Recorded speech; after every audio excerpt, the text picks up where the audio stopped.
At Center for Spiritual Living Beaumont, we believe in spiritual living. Above all else, it is a philosophy that teaches us how to think and not what to think. We invite everyone to practice this philosophy by living in principle.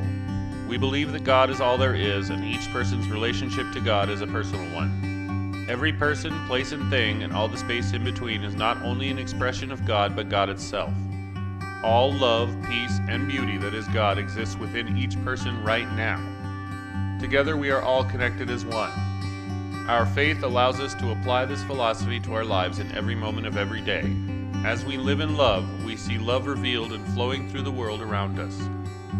We act as citizens of this spiritual community at all times. This is how we think.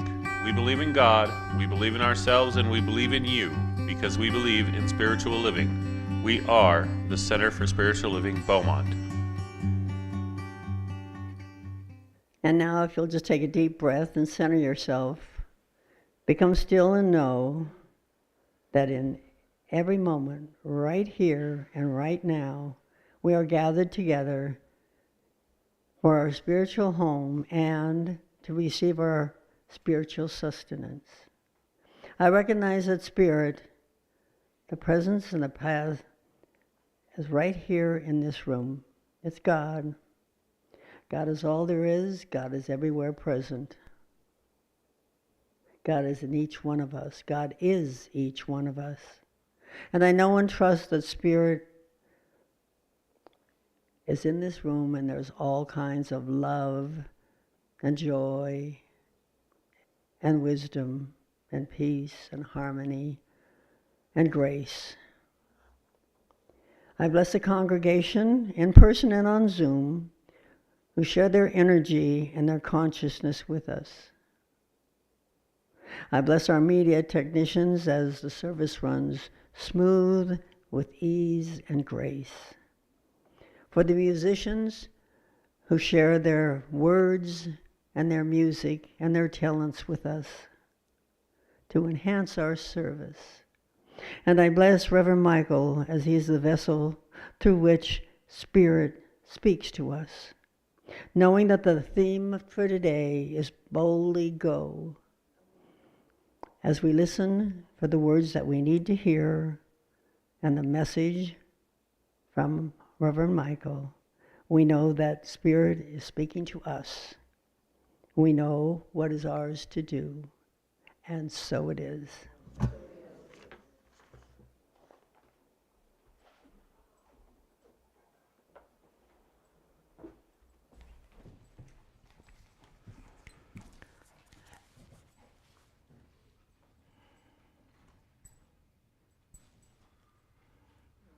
And so we are either in terrible trouble right here and right now, or we are in terrific hands.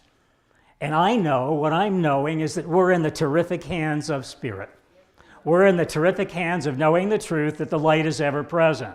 When I walked in today, Adrian and Chuck said, we have no power, we have no lights in the sanctuary. And we all immediately looked at each other and went, of course there's light, of course there's power. It's everywhere present, it's in, as, and through us. And that presence is the power of love and the light of truth and that light of understanding.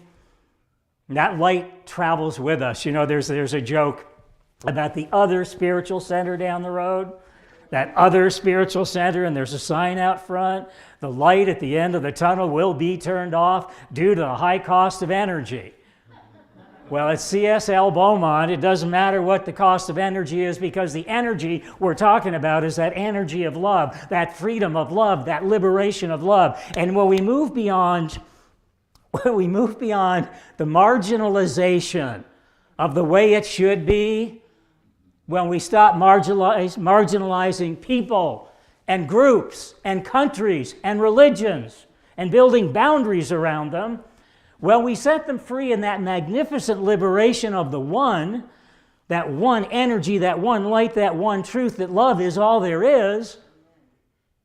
then the boundaries fall away and the marginalizations fall away. I remember in grade school, how many people remember we had those 3-ring binder notebooks that you carried? I did from 2nd, 3rd, 4th grade on. And they had margins on the paper. They had a margin at the top to tell you where the top was. And they had a marginal line at the bottom to tell you where the bottom of the page was. And a margin on the left, and I don't think there was a margin on the right. And the number of papers I got back that you didn't stay within the margins. You didn't stay within the margins. Because if a word was long, I would not hyphenate the word. I would keep the word writing to the very edge of the paper, and then you'd cram 7. I see people going, yeah, you'd cram 7 letters of that word into a 1/4 of an inch space, and it was not legible or readable. But what I know is that this teaching is not legible. It's not legible through our intellect. It's not readable to our mind. But it's ever present in our heart. And there's something I haven't done today which I'm feeling called to do, and whenever Spirit calls us to do something, if we can take that doing call and turn it into a being presence, we are well on the way to becoming who and whose we came here to be. So I really like meeting and greeting, and there's some faces I haven't met and greeted today, so welcome. I'm Reverend Michael. I am so glad you are here. I'm Reverend Michael. I am so glad you are here. Who else haven't I met yet? I think we met in the back, so we've got that done. So I have not met you yet. Welcome, I'm Reverend Michael. I am so glad you are here. Thank you for being here. Anybody I missed? I thought so. I'm Reverend Michael. Thank you for being here. So we welcome everyone in this community. We're open at the top. There are no borders, no boundaries, no marginalizations, and no limitations. And what we're talking about today is oneness. And that's really our key science of mind principle, oneness. And I know I've done this before, but I really like our symbol. And the circle represents oneness, circularity, continuity, no end and no beginning, an ever-continuous, immortal energy. And that energy, that immortal, continuous flow of energy, flows down through 3 levels of consciousness. And the top level we call spirit. And that's that spiritual energy, that's that presence, that's that gift that is ever here, that's the light that's here today, even though we don't have the electric light. And that light energy, that pure energy flows down through what we call the soul level. So we have spirit, we have soul, and that's individualized, that's us, that's our individual energy. And then as it flows through our soul, what we hold in our soul, or let's call our soul our unconsciousness, or our conscious unconsciousness, as we bring this level to light, what's in there, what memories in there, what's patterns in there, what fear is in there, what is stopping our flow, what is corking our flow. And you know, a cork, if you try and sink a cork into water, you can't keep it down. It pops up. That's the spiritual energy. It flows down and it pops right back up. And this is the manifestation level. This is the level on this human realm. So we have spirit, we have soul, and we have body. Those are our 3. They all come together as one in this teaching. Now, Mark Twain was one of our great spiritual teachers, and he often did it with humor. And Mark Twain said, "Clothes make the man or the woman, because no one takes a naked person seriously." But you know, in the last few years has been kind of challenging. And one thing that I'm learning not to wear, because it doesn't look good on me, and trust me, it does not look good on you, and it's not a color, and it's not a fabric, and it's not a style. This is something that will never go out of fashion. This is something that will never go out of popularity. This is something that will never leave us because it's a truth. One thing that we do not look good in is the weight of the worry of the world. So when we're wearing the weight of the worry of the world, in the last couple of years and the last couple of months for me, in the last couple of weeks, I felt that weight of the world, and I felt it bearing down on me.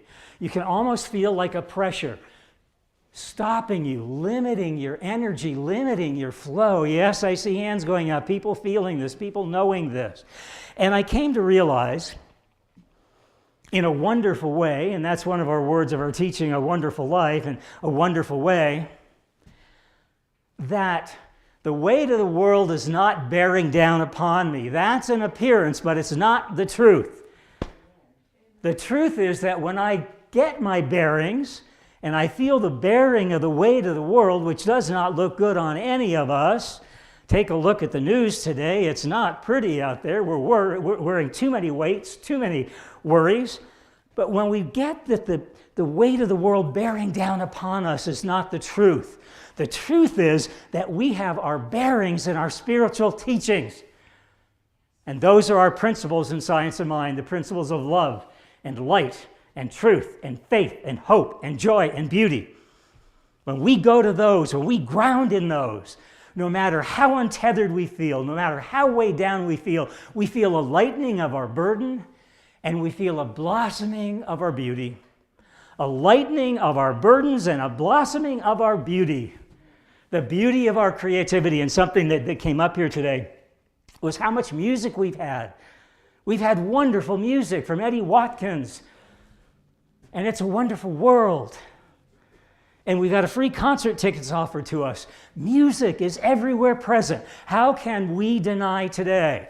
Well, we can deny it with our mind, we can deny it with our beliefs, we can deny it with our limitations. But if we're willing to move from the denial into the remembering of who we are, music does that for me. And it did it for all of us today. You should have seen the joy I could see when I looked back. People were dancing and singing and swaying. We have not danced for too long a time.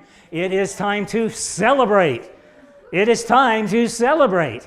And that was so clear in the opening of the service. And I like to see the word music because we're talking about consciousness here. We're talking about consciousness here. And I'd like to see the word music as the acronym. My underlying strength is consciousness. My underlying strength is consciousness. And nothing like music brings us back to the music in our soul, the music in this world, the music of heaven and earth as one, in symphony, in harmony, in synchronicity. That's our teaching. We're really a teaching about music, aren't we? We're really a teaching about music because my underlying strength is consciousness. Any minute now I'm going to get back to my talk. I just know it. And I say our talk title today because, let's not just because, let's take because and change it into because and not effect. There is no ownership of anything, yet there is a oneness with everything. That's our teaching. Oneness is our key Science of Mind principle. Oneness is the theme of our talk today. And oneness is our mission today. So our mission, should we decide to accept it today, is not a mission impossible. It's the mission of moving from impossible to I am possible. Same words, different letters. Change the apostrophe, change the order of these letters. Change the impossible into your life, into I am possible. I am the possibility. No more lack, no more limitations, no more margins. Magnificence. We are here to live magnificence. We are to hear it, to breathe it, to see it, to believe it, and to become it. We are in a process of becoming. And as challenging as it is to see the world as in the process of becoming, that process often looks like chaos. And yet when we come to clarity that within the chaos is the consciousness of spirit, within the chaos is the consciousness of spirit. And that consciousness, like that cork in water, will not be kept down. Love will always win. That's the end of the discussion. We can have short-term interruptions. We can have appearing breakdowns, and breakdowns, as we know in Science of Mind, are breakthroughs. So I know for myself, I am in the process of breaking through. I am in the process of breaking through to coming to be true to who I am. And that's why each of us are here today. We are becoming true to that oneness of spirit, true to no marginalizations, true to no limitations. We are living in an abundant universe. Didn't Yvonne do a beautiful meditation all around abundance? Didn't the reading that Chuck did speak to abundance? That's our truth. That's what we're here. Marianne Morrissey says, when we come to clarity, and that's the reason for on a clear day, when we come to clarity about who we are, and when we come to clarity of who and whose we are, and we are spirits, we have always been spirits, we will always be spirits, we are spirits right here now, when we come to that clarity, and when we set an intention with that clarity, all things are possible. And I want to take a look at the lyrics of On a Clear Day. On a clear day, rise and look around you. You know, on the days the phoenix rose from the ashes, on a not so clear day, but it rose above the ashes, it flew above the ashes, it came to life anew. We are here to rise above the concept even of Christ's crucifixion and to look at it as a life lesson, that life is eternal. The gifts of life are eternal. That was the message. That was the message that we can see. And I like symbols. I like symbols, and the cross, the symbol of the cross. We have the horizontal and we have the vertical. But what happens right here in the center? And where's the center? Right by our heart. How'd that happen? What happens if we look at the crucifixion as the horizontal plane, our worldly plane, merging with the vertical plane, the heavenly plane, that shaft of light energy flowing in as and through us? And where do they merge? In our heart center, where the two beams of the cross meet. And that's where we open up to this energy. That's where we live from this energy. That's the presence of this energy. And when we see that, we come to see who we are. And it says in the lyrics, it will astound you, and it will astound me, and it will astound everyone in our presence. When we know the truth, we come from the truth, we speak the truth, we walk the truth, we talk the truth. That the glow of our being will outshine every star. It's filling this sanctuary with light right now. The light of your presence, the gift of your physical presence, the gift of your willingness, the gift of your openness, the gift of your caringness, the gift of your kindness. Did I hit some of the gifts of Centers for Spiritual Living Beaumont? Kindness and caring and openness and willingness? I would say yes. And so we become part of every mountain, sea and shore, every stream and shore. And we come to hear from far and near these sounds we've never heard before, and they're the sounds of Spirit speaking through us when we become quiet. And so I invite us to pilgrimage together today on a journey of love, light, and truth, of hope, faith, and healing, of awakening from our seeming separation of aloneness into the seeing, being, becoming of the seamlessness of our all-oneness. When we move from feelings of aloneness, which many of us have felt, I don't think anyone's been untouched by aloneness the last 2 years.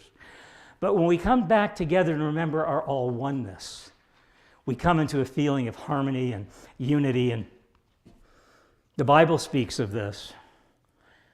John 19:23 says, and this is from the Gospel, and the Gospels were written about 20 years after the life of Christ, after his early teachings. And we have Matthew, Mark, Luke, and John, and they all wrote of the same account. But each story is a little different. Each story is a little different because they were written 20 years after. And John was the one who filled in the details. And Chuck said something really beautiful in his reading about it's in the details. It's in the details. And that's where Spirit is. It's in the details of moving beyond our definitions. And so John speaks of unity this way. John filled in the detail that that Jesus' tunic was seamless. It was seamless. There were no seams. Made from one piece of fabric. Unity, all oneness. That was his teaching. That was the clothes that he chose to wear that demonstrated unity. His presence demonstrated unity. The other three did not add that detail, but John added that detail, and what a detail it is.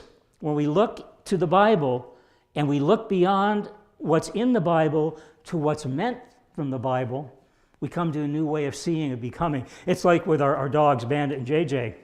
And when I point to the ball and I want them to go to the ball, what do the dogs do?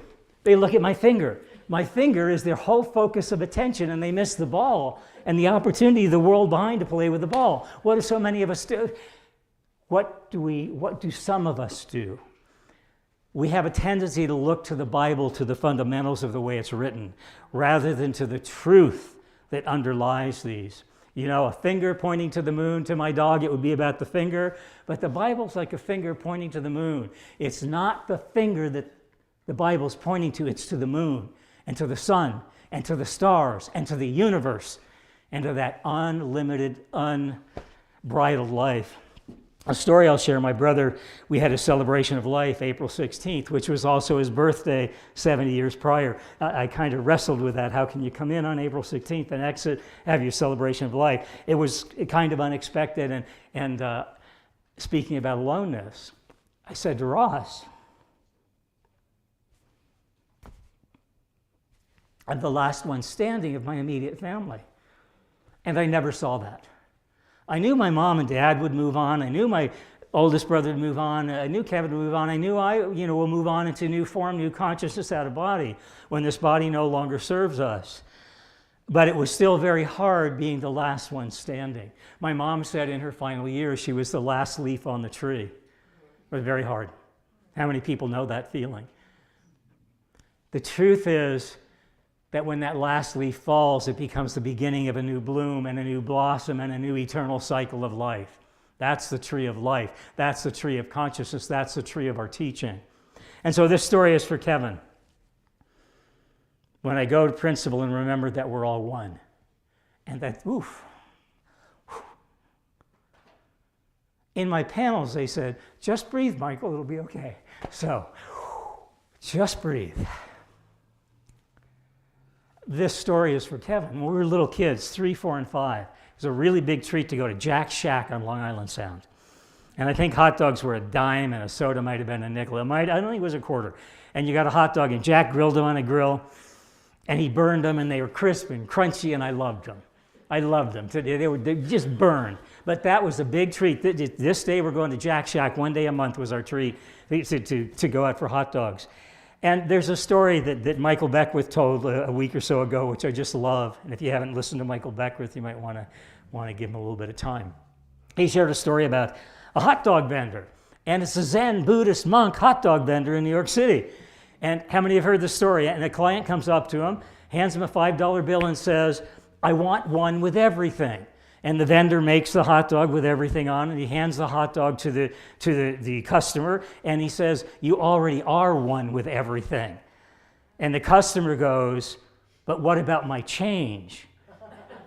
And the hot dog vendor says, change comes from within, not without.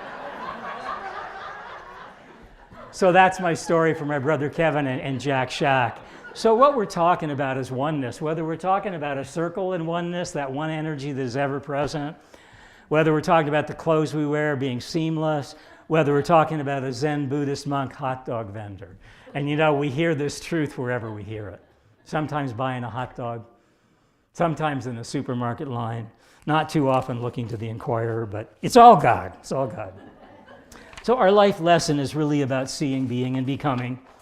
And it's about being grounded in the oneness of the presence of love. I've been a little ungrounded. Life can do that to us. Ross and I had a wonderful opportunity to go on a cruise to Mexico a couple weeks ago, and we did. First vacation, real getaway, get out of the condo vacation in 3 years, but we had to break through a limitation and a belief that was holding us back. COVID, yes, we felt comfortable with that situation.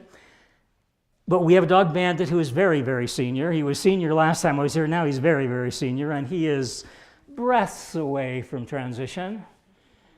And we'd made an agreement we wouldn't go on vacation and leave Bandit and his brother JJ, who's a year younger and doing really well, alone. We were going to be with Bandit to the last breath. It was not a good decision. We decided it was time to go. We had a good friend who came and lived in our house with the dogs 24/7, knows them, loves them. Those dogs needed a vacation from us more than we needed a vacation from them. We came home, and I've never seen them so happy. I've never seen Bandit so lively. He was at the door hugging and kissing, and I don't think he was saying, welcome home. He said, thank you so much for going. Right? When we hang on to those marginalizations the way it should be, the greatest thing for Bandit and the greatest thing for us when we came back from the cruise. Came back on Saturday, we had a talk booked in Lake Havasu on Sunday, and I said, why did we do that? Getting up at 4 a.m. to drive to Arizona.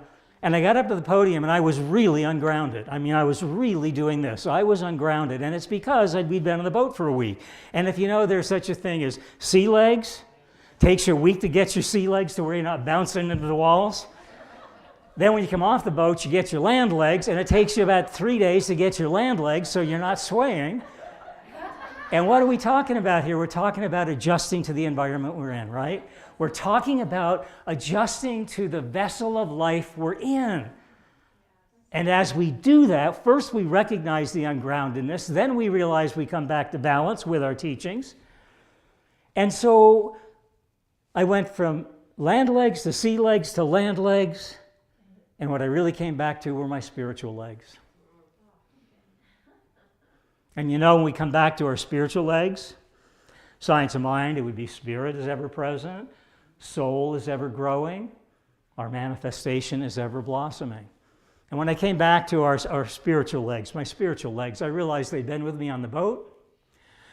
They are with me at the podium. They are with me on land. They are with me in the air. They are with me in the sea. They are everywhere present. That's what On a Clear Day talks about, one with land and sea and ocean and shore. How can it be any other way? There's one essence. There's one energy. There's one truth. There's one light. There's one love. That's the way it is. That's the way it is. That's the way it's meant to be.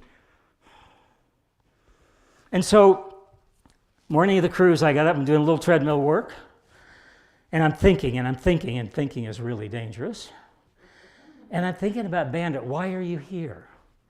Why are you here? I mean, 2 years ago, and a year ago, and 6 months ago, and 6 weeks ago, and 6 days ago, why are you here? And I said, as a great ministerial prophet that I am liking to believe I am, I said, Bandit, what is it that you need to learn to release your transition in your physical form and be peaceful? What is it that Bandit needs to learn? We're all here to learn something, and we don't move on till that final piece of the puzzle comes in this journey, and then we go into another journey and learn more, taking everything we've ever been through with us. And I'm there, and I'm on the treadmill, I'm going, what, Bandit? Why won't you let go? What's going on here? And of course, Spirit dropped in. It drops in on the treadmill. It drops in at the supermarket. It drops in when it decides to drop in. And Spirit so clearly said to me, you're in the marginalizations, Michael. You're not in the magnificence. Bandit doesn't need to learn anything. He came into your life 15 3/4 years ago for you to get the one simple, single truth: prayer works. How could Bandit not be here? He's on the prayer list at Palm Springs. He's on the prayer list at Palm Desert. He's on the prayer list at Lake Havasu. He's on the prayer list at every CSL I ever spoke to. How could he not be here? How could he not be here? Spiritual truth.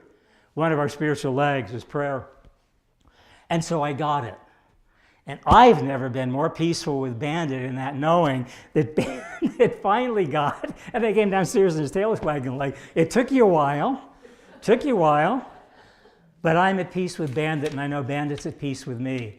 And I know when he makes his transition, he completed his mission. For me to awaken to the truth that prayer works. And so he grounded me in the oneness of prayer. On the way to the boat, we're there, and Ross is the organized one, and I am, you don't want to see our dining room table.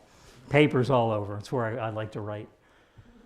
Ross is just organized beyond belief. And when my mom met him, and I've said this before, in 3 seconds, she met him a couple years before her transition. She looked at him in 3 seconds and said, he's good for you. He's grounded. He's got his feet on the ground, and your heads are in the cloud. Your head's in the cloud. And she never was more right. But Ross left his cell phone behind, and we're 20 minutes on the way to the boat, and he goes, oh my God, the tickets and the information and the boat and the pier number and the address, all on the cell phone. I said, well, we're not turning back. It's too late. And so what do we do in our spiritual groundedness? We weren't grounded for the next 20 minutes, trust me. And I said, well, we're heading west to the ocean. This is good. So there's the clarity that we're talking about. We're going to a boat, probably better to head west than to head east. It's along, we know the boat's in the Pacific. So we just intellectually moved to the boat. And then I began to let go, and I said, well, I've got my cell phone, Google, Princess Cruises, and he Googles it, and he says, oh my gosh, there's the street name. I remember the street name. And then I said, we kept going. And he said, but I don't like the way it's directing us. That's not the way I was going to go. You know, it's directing us a different way than I planned to go, than I printed out. And I said, well, I'm just going to keep heading toward the ocean. And I know that we're going to get somewhere in the area of Long Beach, and we're going to get somewhere in the area that boat is so big we're going to be able to see it. And so we get to Long Beach, and it says, exit freeway here for Ocean Piers. We look to the left, and there's this great big Princess Cruise Line, just what we're looking for. Just what we're looking for. So we come to clarity about head west, head in the direction you want to go. That's when we set our intention. Head in the direction you want to go. Spirit will fill it in. We don't need our GPS. We have our GPS, and that's God's pointing system. That was lesson number 2 of our cruise week. Prayer works, let go of your GPS. And we sat next to a apparently very angry woman at lunch one day, eating by herself. And the waiters were angry with her, and Ross was kind of getting angry with her, and I started to, and I thought, hang on, I'm buying into collective consciousness here. I'm buying into the consciousness of the dining room. And you know, in the dining room, we're still supposed to be eating from the feast of source and oneness and abundance and truth and love and light. So I said, what's going on? Well, the waiters are upset with her, and Ross is getting agitated, going, oh my gosh. And I thought, what's going on here? And I thought, there's something going on here beyond the appearance. And so I simply said, hi, how are you? And she said, I'm not having a good day, and the food's awful, and it's too salty, and she sent 7 dishes back. And so I don't even remember what I was having a salad. Nuts and apples and pears, and it was delicious. She said, is that any good? I said, it's delicious. She goes to the waiter, I want what Michael's having. She orders, oh, this is delicious. And then I was having a crab souffle, something absolutely delicious. She said, I'm gonna have what he's having. Is that good? Yes. So she had everything. I became her maitre d' that day. But more than that, she wanted to be seen and to be heard and to be loved. I simply said, how are you?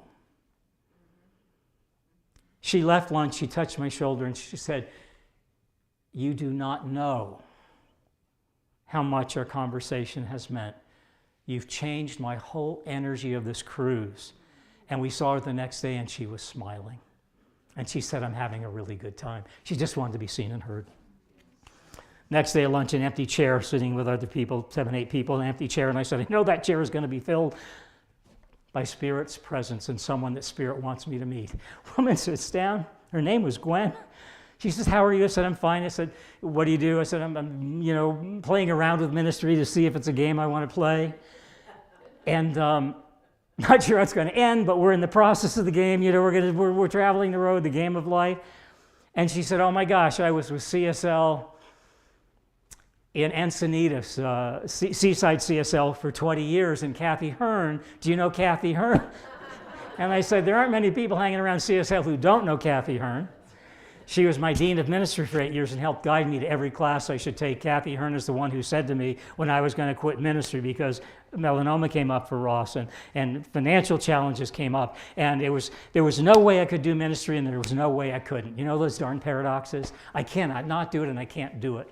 And Kathy said, whatever comes up is going to come up, let it come up. And this woman said to me, Kathy Hearn changed my and my husband's life 30 years ago. She said to me, practice the principles. Go back to the principles of this teaching.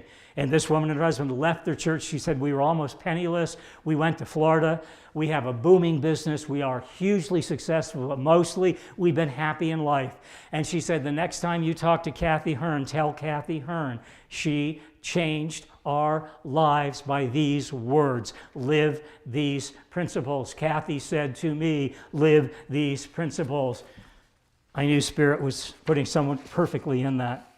And so I trust that today in some way we've awakened to the oneness of heaven and earth as one in the heart of God, as we all are. And many of you know it's going around the internet now, and I did not know this. The word earth and heart are spelled with the same letters.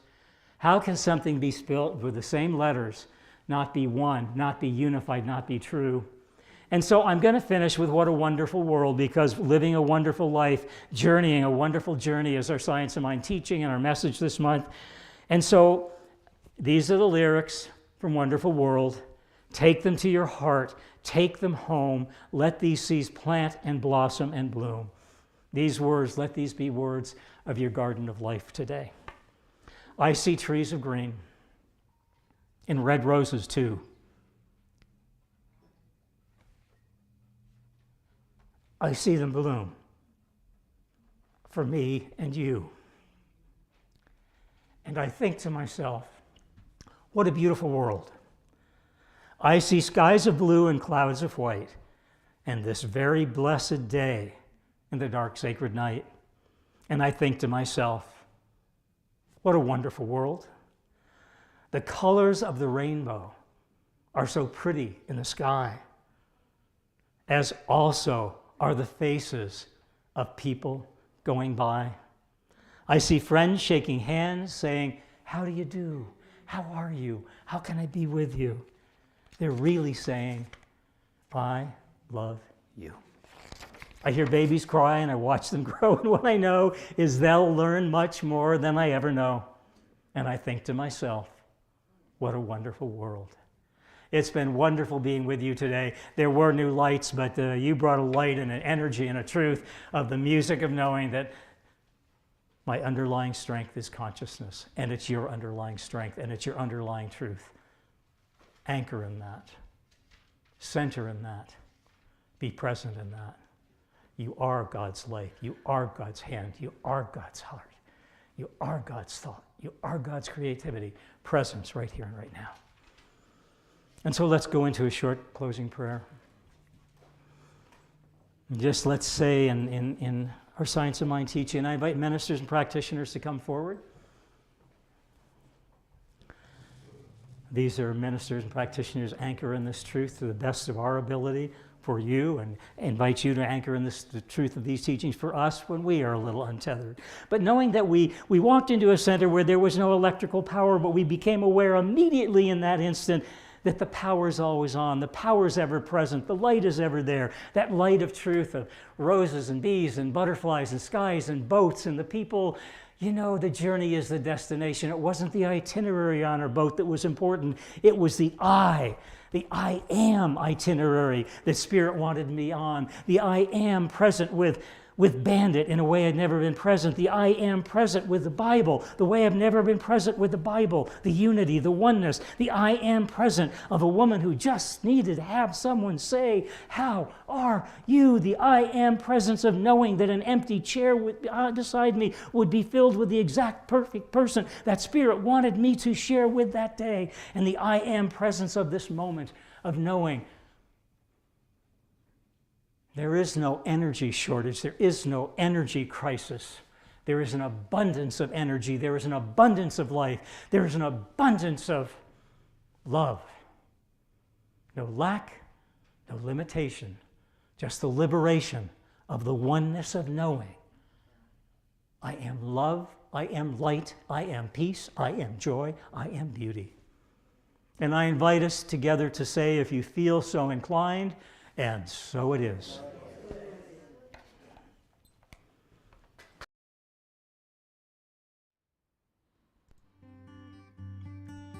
Thank you for joining us for our Sunday service. Please remember to like, comment, and share this video on Facebook, YouTube, and any other social media you are a member of. To donate to CSL Beaumont, you can text GIVE to 951-420-6909, or you can visit our website at cslbeaumont.org and click the donate button at the top or bottom of the page. You can also mail your donation to CSL Beaumont, 802 Maple Avenue, Beaumont, California, 92223. Have a blessed day, and namaste.